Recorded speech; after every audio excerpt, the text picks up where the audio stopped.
It's rare to have a chance to welcome an entrepreneurial icon to the set of Biz One-on-One.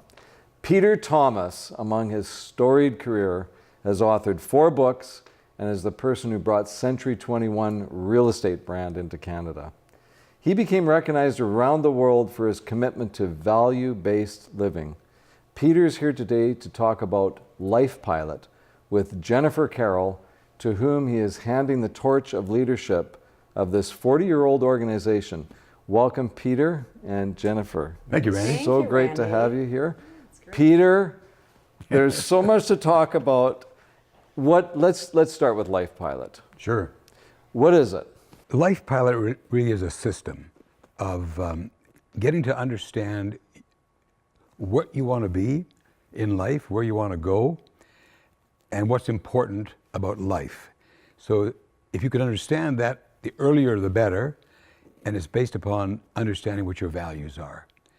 And hopefully when you take the LifePilot program, you'll be able to live your life in alignment with your values. And you have been doing this program for 40 years? Well, 1974 was when I first became aware of it. And you're bragging about being 80, and Jennifer, apparently he's not actually 80. No, the oldest living teenager right here, for sure. Energizer Bunny, yes, not 80 in any regard. Just to clarify that, you're 79 coming 80, but Correct. he's claiming to be 80. Correct. If I look like you when I'm 80, I'll be bragging about it as well. You value that. Exactly. Jennifer, you're obviously much, much younger. And you're yes. taking over LifePilot. What an opportunity. Tell me about how that all came about. It is an opportunity, and it's coming full circle. I actually did the first LifePilot. I've known Peter for 25 years, but 15 years ago, I did it for the first time with my late husband and my children, actually. Really? Yep, yeah. And, I'm a real testament to the fact that this really does work. We have lived a value-based life. Our lives have aligned with our values, and our purpose has been discovered through living a value-based life. My daughter Jessica, before going off to college, did her second LifePilot seminar, and she ended up doing these vision boards. So she took her values, set her goals, and then she did a vision board where she took pictures. She found it when she graduated, and she pulled it out, and she called me. She said, "I can't believe it, Mom! Like every single thing was realized." She had a picture of a little surfboard. She learned how to surf. She had a picture of the exact car she bought. She's like, "I didn't even think about it when I bought it. It was the exact car." She had a little picture of a gal on the red carpet interviewing, and she, in fact, does red carpet interviews now. So It was just fascinating to her. And then my son, Austin, at the same time, he was like 12. Simple man, had his big poster, but he had one picture on it. It was Jerome McGinley. And under it says, "I want to play for the Calgary Flames." And he was 12 years old, and now he's 6'4", 220, no teeth, and plays for the Stockton Heat and was signed by the Calgary Flames, and he's on their farm team. So this stuff Unbelievable. manifests. And I recognize that you're wearing red in reference Yes. to Go the Calgary Flames! Flames. Yes. And for those of you watching in other countries, it's called hockey. It's kind of big here in Canada. Yeah. Kind of. Yeah. Peter, this is value-based living, and you had some trauma in your earlier years. Did this stem out of that trauma? Well, I think the trauma you're referring to is losing my son, but I lost Todd, he was bipolar, and Todd committed suicide, and that shook my life up, because up until that point in life was good. I felt very blessed. I have my ups and downs. Normally in business you have, maybe talk about some of those later, but when I lost Todd, it was earth-shaking and changed our life completely. And so my wife and I, Rita, we literally went to Switzerland and went up into the mountains. And I had lived my life this way, and I disassociated myself from everything I was doing. Which was what? What were you doing? It was running a public company. Were you a workaholic? No, I was a liveaholic. And 24 hours I was going 24/7, but I've played, I feel I had good balance. So I played a lot, worked a lot, enjoyed a lot, read a lot, traveled a lot. I did everything a lot. I mean, I filled my days up. And it all stopped when I lost Todd. That just stopped. But I had good balance and everything was great, but life just stopped. And it was everything was cloudy. You talk to me and I'd answer you, but I really wasn't there. And as I was resigning from all this stuff I was doing, I belonged to an organization called YPO, and we were doing a university, and we were doing a university planning session on my boat. And the chairman of WPO, the World Presidents Organization, was part of the planning committee. And on my boat, I had this book. This is my life book. And it was all about stuff, how I viewed life. And it was never really put together in any package or anything, it was just my life. So he saw it sitting on the counter, Paul did, and said, "Can I look at this?" And I said, "Well, it's kind of like my diary, my stuff, but yeah, go ahead." So he took it, and he was gone for 3 hours. And he came back, and he said, "Peter, will you come and teach this at one of our forum meetings?" And I said, "Well, Paul, I don't teach this. It's just my stuff, But there's something about it, and because I just was trying to get away from everything, that I said, yes, I would. So I went to Austin, Texas, where he had his forum, and sat down with 11 CEOs. And I just literally sat on a stool, like we're sitting right here, and I thumbed through my book, talking about goals and talking about how you write them down, your HLAs and your MLOs and all your MOLO and all your stuff that I use to motivate myself and inspire myself and challenge myself. And I put these all down, and the biggest thing that I've used to guide my life is my values. And I have values: health, freedom, happiness, and integrity. And I started off, had about 13 values, but I boiled them down to those. And Health, freedom, happiness, and integrity. And what I try and do is everything that, if you said to me, "Peter, right now, let's you and I go smoke some dope," well, I wouldn't make a moral decision and say no. I would just think, well, do I really want to do that? I wouldn't just say, yeah, let's do it. Do I want to do it? I don't think so, Randy. I'm going to go for a run. You make sure, my number one value just happens to be health. So I wouldn't want to do anything that would kind of kill that. My next, health, freedom. Well, I would never want to do anything that would impair my freedom. Like I would never want to rob a bank, for example, because you might impair your freedom. Right. You want to do anything illegal, not making moral decisions here. So you never do anything. So I learned that if you live your life in alignment with your values, life gets easier.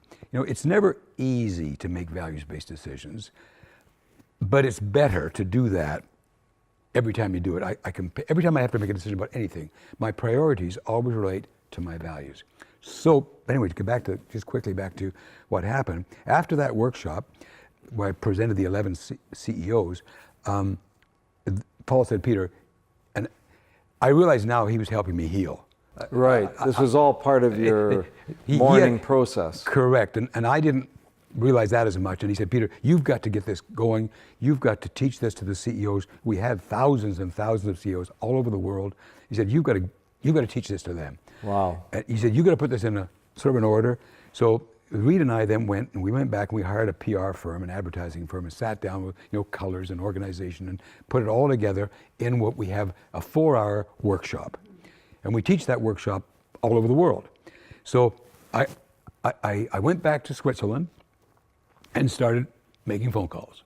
And I'd phone the Tennessee chapter, the Texas chapter, the Florida chapter, and talk to the chairman and say, "Look, I got this program, blah, blah, blah," and call Paul Robeshaw. And then as I built it along, we had testimonials. So Rita and I then went to Bahrain, we went to Paris, went to London, went to Hong Kong. And I really taught this program to billionaires and people who are just young and getting started, but all business people. So we did that literally for 7 years. And in that 7 years, I healed. Right. And I learned that, From the loss of your son. Correct. And I learned, that in life, and I sort of take it like, the kids won't know what an LP is, but an LP, Randy, is a long playing record. And I say each of our lives is like a record, a long playing record. And we all get scratches as we go through life. And many times, we don't get past those scratches, and they can impair the rest of our lives. And I kind of like to share that you can get over those. You've got to get over them. You never get past them. You don't ever eradicate a scratch, because that's who you are. Mm-hmm. And all of us go through it. It could be a divorce, it could be a death of a loved one, it could be a sickness, it could be anything, but it's a scratch in your LP, in that life of yours. And so what happened is, when I got back, we came back from Switzerland. We stayed there for 7 years, Rita and I, in the mountains, in a chalet, teaching LifePilot all over the world. And then we came back from that, and started talking, getting engaged again. And all of a sudden I started going to schools. And started high schools, universities. We've taught this in UVic, Simon Fraser, Royal Roads.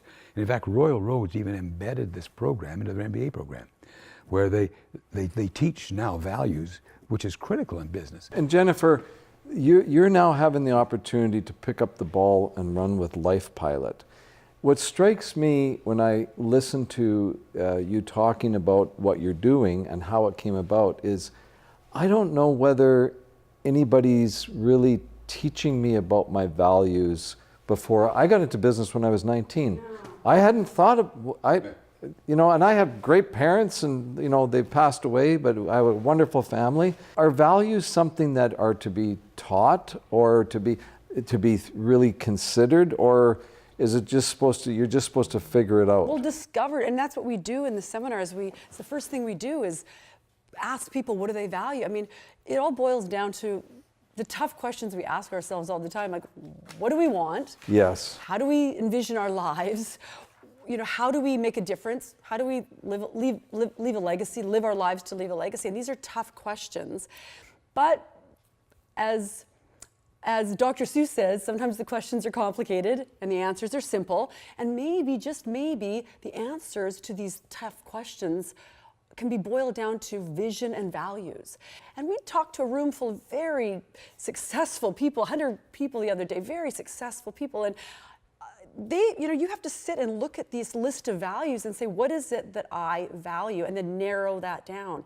I have none of us are insulated.